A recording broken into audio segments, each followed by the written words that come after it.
बहुत समय पहले की बात है। दूर गांव में वीरेंद्र नाम का एक व्यापारी अपनी पत्नी कल्याणी के साथ रहता था।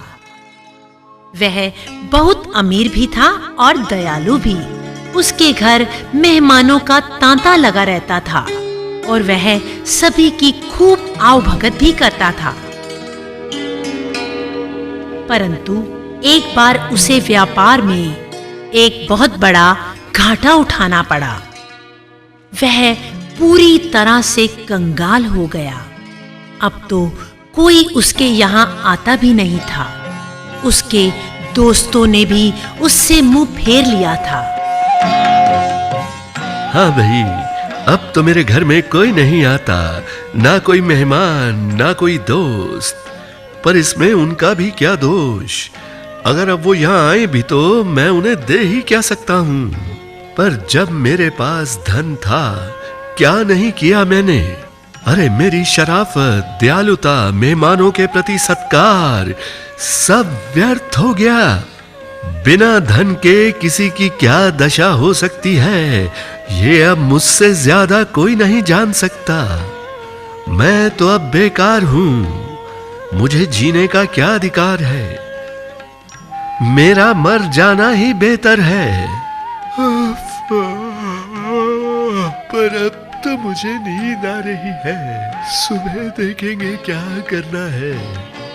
व्यापारी को यह सोचते सोचते नींद आ गई और उसने स्वप्न में देखा कि एक भिक्षु उसे बता रहा था।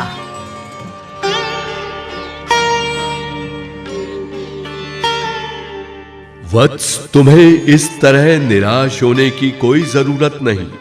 तुम्हारे जैसे अच्छे इंसान को तो जिंदा रहना चाहिए। जब तुम सुबह उठोगे तो मैं तुम्हारे दरवाजे पर इसी रूप में प्रकट होऊंगा। मेरे सिर पर तुम जोरदार डंडा दे मारना। मैं शुद्ध स्वर्ण की मुद्राओं में तब्दील हो जाऊंगा। तुम्हें इतना धन प्राप्त हो जाएगा कि तुम सारी जिंदगी खर्च करते रहोगे तो भी समाप्त ना होगा। अगली सुबह जब वह सोकर उठा, अरे क्या अजीब स्वप्न था। क्या ये सच हो सकता है? नहीं नहीं, स्वप्न भी कहीं हकीकत में बदलते हैं। कल्याणी से जिक्र नहीं करना चाहिए, वरना वो भी मेरा मजाक उड़ाएगी। अचानक दरवाजा खटका। अरे कोई दरवाजे पर है। कल्याणी, जरा दरवाजा खोलना तो। नाई आया होगा, और सुबह सुबह कौन आएगा?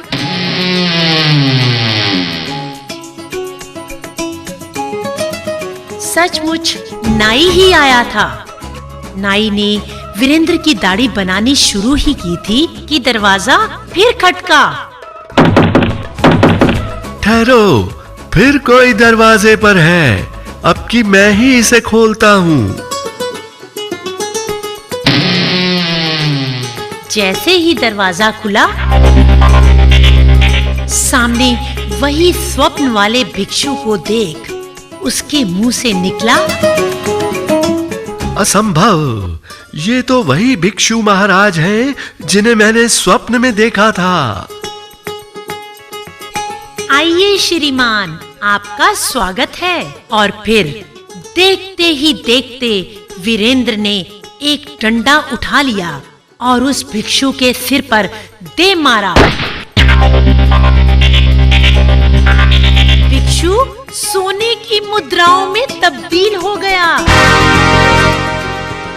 सभी हैरान रह गए। अरे ओ भगवान, मुझे तो यकीन ही नहीं हो रहा कि हम फिर से मालामाल हो गए हैं। शुक्र है परमात्मा का कि बुरे दिनों का अंत हो गया। मन ही मन वह सोचने लगा कि क्यों ना इस नाई को थोड़ा सा हिस्सा दे दूं, ताकि वह लोगों के आगे मुंह ना खोले। हाँ, ये ठीक रहेगा। अरे लालचंद्र भाई, ये कुछ स्वर्ण मुद्राएं तुम ले लो। पर याद रखना, जो कुछ तुमने यहाँ देखा किसी को भी बताना नहीं। जी सेठ जी, जी आप बिल्कुल निश्चिंत रहें, आपको पूरा भरोसा दिलाता हूँ। अब लालच से भरा नाई अपने घर जा रहा है और सोच रहा है, तो ये भिक्षु ही स्वर्ण मुद्राओं में बदल जाते हैं। वीरेंद्र पहले भी इसी तरह अमीर हुआ होगा।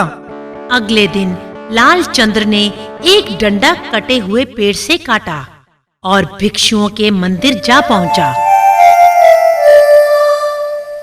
मंदिर के बाहर ही उसे 5 भिक्षु मिले। हे महापुरुषों, मैं आपसे निवेदन करता हूँ कि आप सब मेरे घर पधारें। मैं कुछ धन दान करना चाहता हूँ। हाँ हाँ, क्यों नहीं। कहाँ है तुम्हारा घर?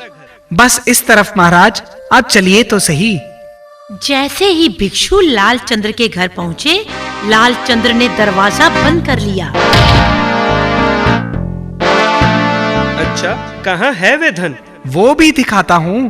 पहले मुझे अपना कार्य तो करने दीजिए, जिसके लिए मैं आप सबको यहाँ लाया हूँ।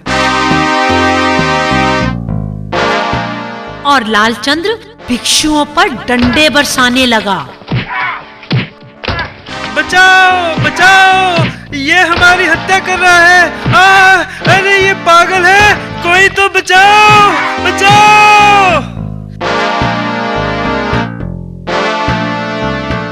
उनकी चीख पुकार महाराज के संतरियों ने सुनी। क्या हुआ? क्यों घबराए हुए हो? अरे संतरी जी, जरा सुनिए, यहाँ कोई पागल हो गया है जो हमारी जान लेना चाहता है। और भी हमारे साथी वहाँ हैं, कृपया उन्हें जल्दी से बचाएं, जल्दी करें। संतरी लालचंद्र के घर पहुंचे। अंदर से जोर जोर की आवाजें आ रही थी। अरे बचाओ बचाओ।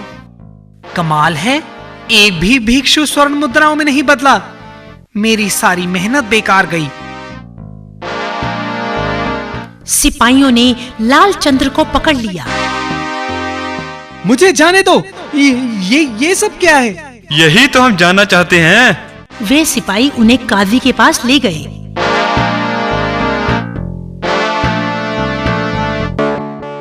आओ मियाँ, तो तुम हो वो पागल जो बेचारे भोले भाले भिक्षुओं की हत्या कर रहा है।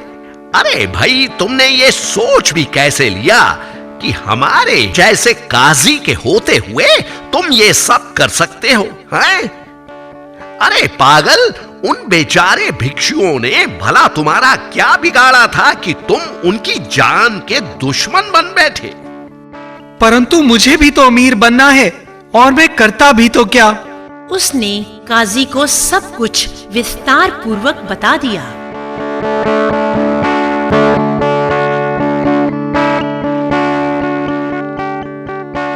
हैं? ऐसा भी कहीं होता है क्या? हमें विश्वास नहीं होता। अरे सिपाही, उस व्यापारी वीरेंद्र को यहाँ पेश करो। जल्दी ही वीरेंद्र भी काजी के पास पहुंच चुका था। आओ भाई व्यापारी वीरेंद्र। अरे ये लालचंद्र नाई है, क्या तुम इसे जानते हो? जी श्रीमान। देखो व्यापारी वीरेंद्र, ये कहता है कि इसने तुम्हें एक भिक्षु को मारते हुए देखा था। तो बताओ, क्या ये सही है? श्रीमान, मैंने उसे नहीं मारा, पर हो सकता है कि लालचंद्र को ये इसी तरह महसूस हुआ हो, क्योंकि कोई भी इस घटना से यही मतलब निकाल सकता था। वीरेंद्र ने काजी को जो जो हुआ सविस्तार कह सुनाया।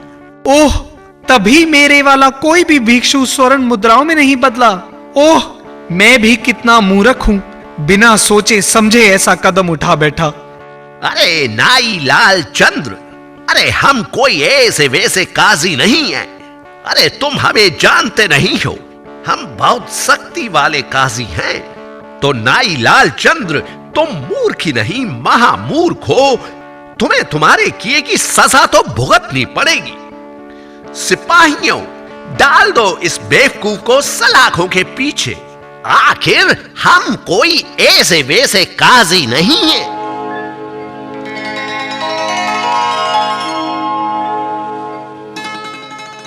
शिक्षा। नकल करना खतरनाक होता है।